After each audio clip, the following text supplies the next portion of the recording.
तो परमात्मा ने अब दया करी है,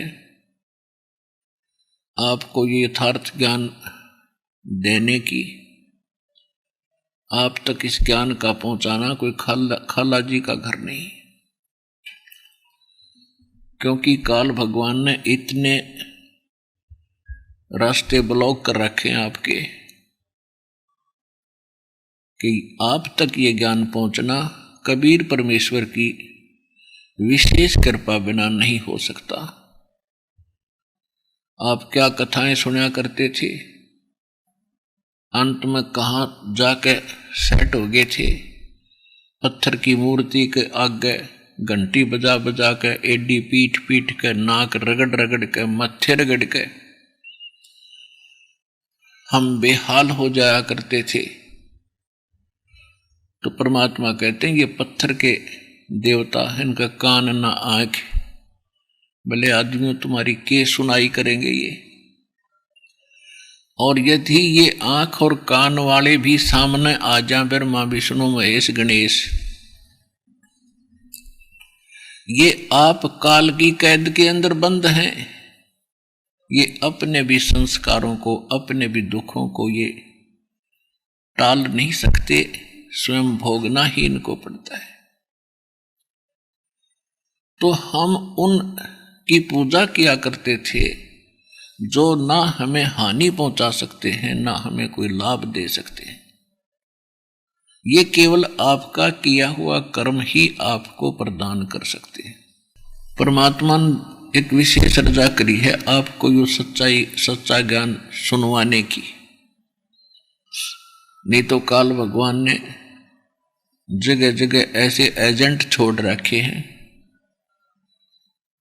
ना जाने कितने संत हैं। कोई जाड़े लाने वाला है, कोई कुछ करने वाला है, कोई ज्योतिष विद्या बताने वाले हैं, कोई नकली संत हैं, कोई किसी देव के पुजारी हैं। तो यहां तक पहुंचने से पहले बीच में बहुत घने एजेंट आपको डिस्टर्ब करने वाले हैं। और जो यहां पहुंच गए, कबीर परमात्मा की रजा बिना आप यहां नहीं आ सकते। इसलिए 100 बार शुक्र मनाया करो उस परम पिता का कि हे भगवान, आपने कैसे रजा करी हम दीनों के ऊपर। पुण्यात्माओं से पूरी पृथ्वी का राजा हो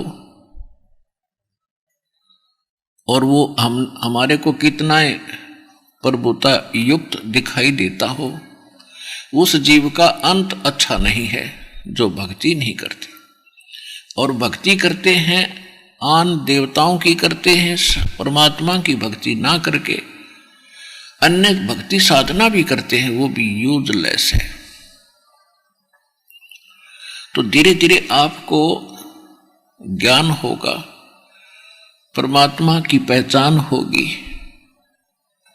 फिर आपको ऐसा होगा जैसे इंसान किसी बहुत भयंकर खतरे से बचने के बाद और फिर उसके सौंपन दिया करता है कि हे भगवान बाल बाल बच गया, ना तो ऐसे हो जाता, ऐसे हो जाता।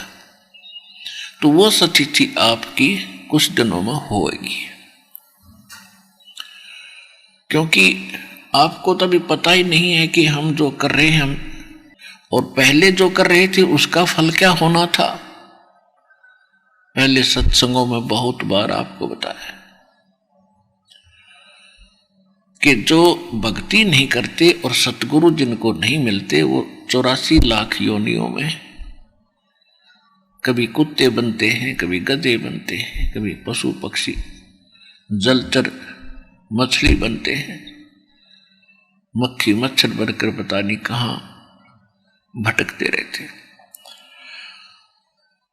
और अब आपको क्या बेनिफिट होगा, क्या लाभ होगा?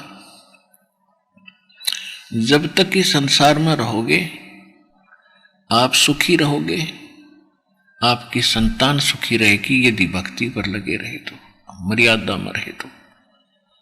और अंत समय में जब भगवान आपको विमान लेने आएगा, आपको सतलोक से जहाज आएगा और उसमें बैठ कर जाओगे, आए हैं सो जाएंगे ये राजा रंक फकीर,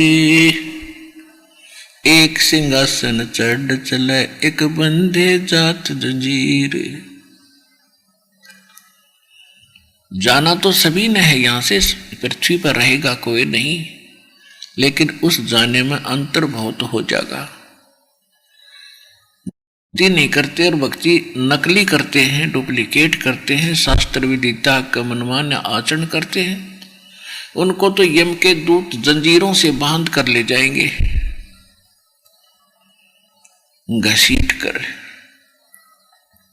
और आप जी को एक सुंदर विमान आएगा लेने के लिए, उसमें बैठ कर जाओगे, तो कितना अंतर हो गया। आपने बेशक जरा सी बात लागती हो या, लेकिन इस दास को पता है कि आपका अंत कितना अच्छा होगा, और जो भक्ति नहीं करते उनका कितना बुरा होगा। तो बार बार दास तो सभी को संदेश दे रहा है, प्रार्थना कर रहा है कि अपने इस मनुष्य जीवन के मूल कार्य को संभालो, नहीं तो बहुत घना पछताना होगा, बहुत पछताओगे और फिर कुछ हाथ नहीं लगेगा। तो इस ज्ञान को बताने के लिए परमात्मा स्वयं ही आते हैं। ये ज्ञान पृथ्वी पर नहीं रहता, काल अपने दूतों को भेज कर इसका नाश करा देता है। अब ये कुछ वर्षों चलेगा, लगभग 1000 वर्षों तक ये सत्य ज्ञान चलेगा। परमात्मा के बच्चे, वो पुण्यात्माएं जिनका जन्म होगा, मनुष्य का जन्म होना अति दुर्लभ, और इस समय में होना तो ये कति दुर्लभ। और जिन पुण्यात्माओं का इस समय में मनुष्य जीवन है तो सौभाग्यशाली हैं, वो बहुत अच्छी आत्माएं हैं। और उनसे भी अच्छी आत्माएं वो हैं जो शीघ्र यहाँ आ जाएंगी, सतलोक आश्रम बरवाला में भक्ति शुरू कर देंगे। और यदि यहाँ नहीं आए तो बेशक उनका मनुष्य जीवन भी है, तो उनका भविष्य बिल्कुल अंधकार में होगा।